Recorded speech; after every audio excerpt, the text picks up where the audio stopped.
Story 1. My aunt did not lose her teaching job due to budget cuts like she had always claimed. It turns out she had never had a valid teaching license to begin with, regularly had affairs with the dads, and embezzled Parent-Teacher Association money. Story 2.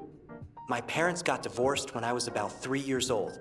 I stayed in contact with my mother, but my father got full custody, as mom apparently relinquished custody because of her financial situation and claimed she made the difficult decision of giving custody to my dad for the sake of us kids because he could provide a better life for us.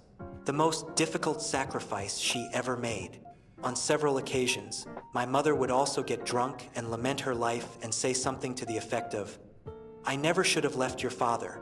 He was a good guy, he didn't deserve that. We would have been happy." I had heard variations on it a bunch of times, so one day I decided to share it with my dad. I was in my mid-20s at that point. My dad, who at no point in my life ever discussed the divorce or my mom, replied, "She said that. Yeah. I left her because of her alcoholism and drug use and how she was always drunk during the pregnancy and while you were little. Kids deserve a safe home to grow up in." I later got that verified from my maternal grandmother. Apparently, everyone knew but never bothered to tell me that my dad was the one who left mom because she was a druggie and an alcoholic, and she didn't have to make the difficult sacrifice of giving dad custody because he could provide a better life for us. The court straight up gave dad custody after a court battle where my mom was deemed unfit to be a parent because of said substance abuses. For about 20 years, I thought my dad got dumped by my mom, but it turns out he was just a really good parent and made the right choice for us kids. Story 3.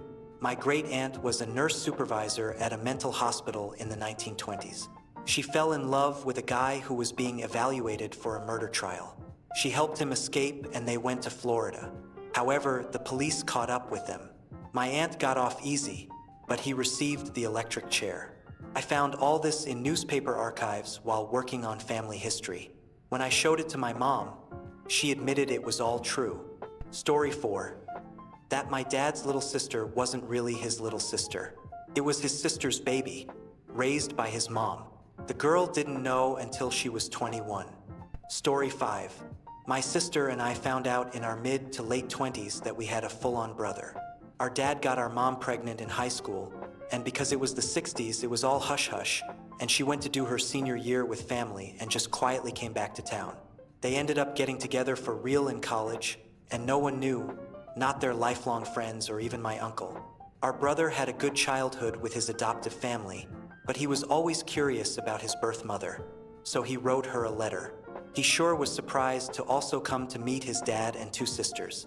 The crazy thing is he didn't live too far away, and we all look extremely alike. It would have been weird if we bumped into each other otherwise. Story 6. My mother is child number 7 of 10. My aunt, child number 4, who was born in 1945, did her DNA and found out that she has a different father from everyone else. She was devastated.